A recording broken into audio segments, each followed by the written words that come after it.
Insider exclusive with Sade like you have never seen her before.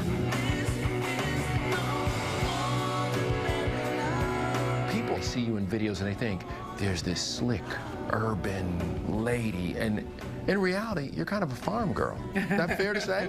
You saw the straw behind my ear. I am really a country girl who, when I was 17, I went to the big city in London and I spent half of my life there in London.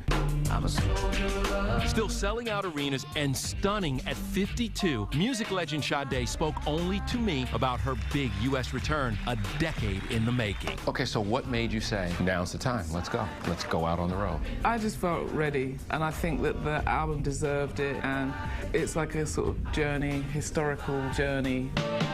No need to ask, Jesus. While performing some of her greatest hits from the Ultimate Collection, Sade will be joined on this tour by fellow R&B artist John Legend, but backstage, this tour will have a very special VIP. Your daughter's gonna travel with you for this tour, right? Oh yeah, she'll be out. She once came to you and asked you, are you famous? Yeah, I said, yeah, you know, I am, and I was amazed. How will it be having her watch you? You know, I could trust her judgment. She's not really influenced by anybody else's feeling or opinion of me. All right. She just has her opinion, and I think that's really lovely. I'm kind of tripping because people are like, oh, she's very shy. And you're not. You're not shy. I don't give too much of myself away because when I go in the studio, I lose all my shyness and my inhibitions and make this record, and I feel that that's what I'm giving.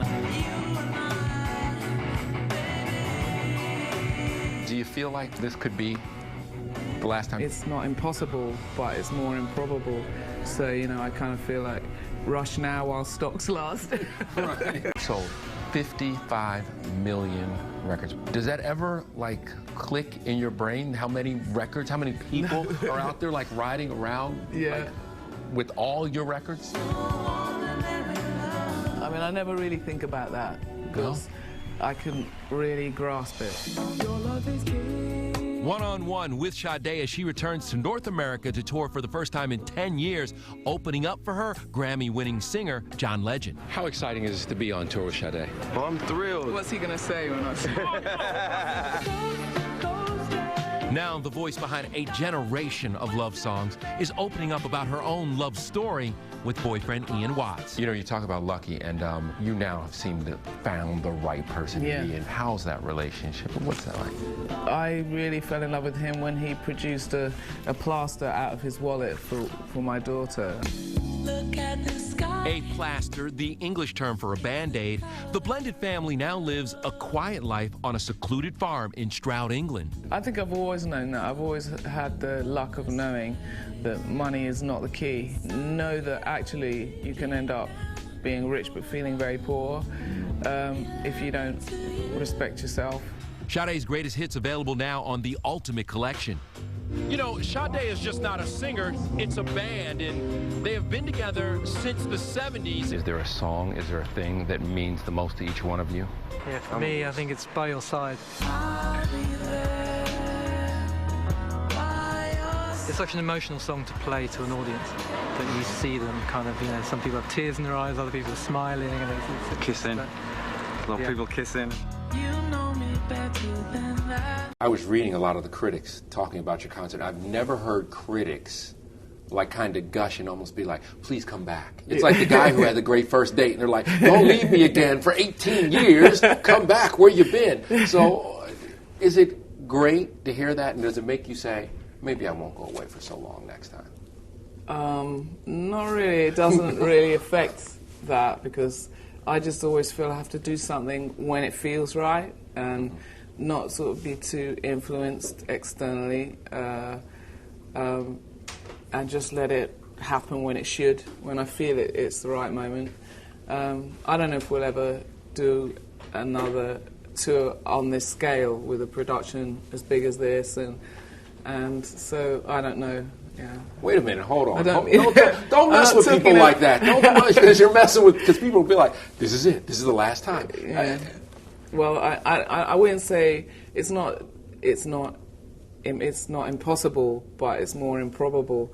So, you know, I kind of feel like rush now while stocks last. Right. Come see me now.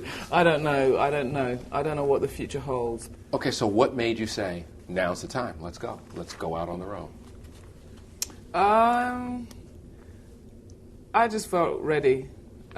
It's hard to explain, and I think that the album deserved it in some way, and it's like a sort of journey, historical journey, always going on the road, because you've got, you know, what made you able, the early songs which made it possible for you to still be here and to reach out a big audience and develop as an artist. So it's like the whole story in there. So when people go out to see this tour, will they hear all the hits? Will they also hear some of the stuff from the new album? Yeah, it's a real mixture.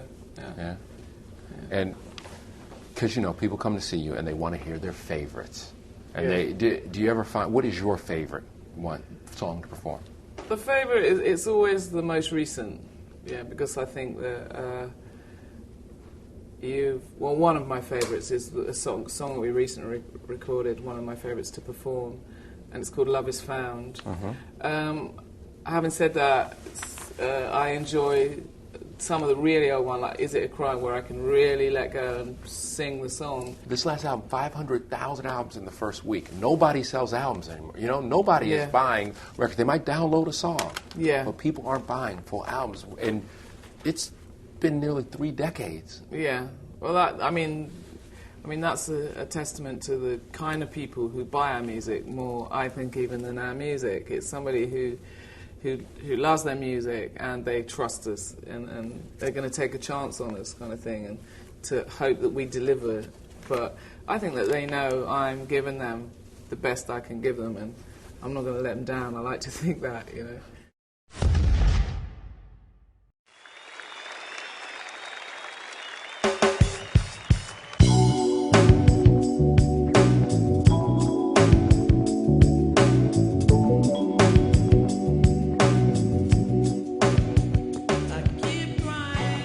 When I do something, I want it to be great, and I want it to be like the best suit you've ever made if you're a tailor, not polyester.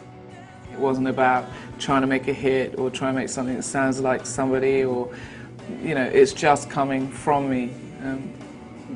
I didn't want to go straight out when we first made the album, when we first finished the album, because I just wasn't ready for it. I want it to be amazing, so that's what I think it's kind of daunting, and it's something that, I mean, we could go out and just sort of perform, but I think we've already done that in our recording, and we've already made something, so that going out again, you've got to like represent the music in a visual way, and that's not easy, and it's a big task. So it's not something I say, okay, next week I'm just going to go out on the road. So it's nice to have been able to stand back and kind of feel like you got it right as well. To have that time to think about it and put enough into it to make it into something that's special rather than just another show. I couldn't really even begin to think about recording right now in the midst of this, you know, huge undertaking. I love that people take the music and they make it belongs to them. It's like once you've made a record and made a song and put it out there, it's as much their song as it is my song.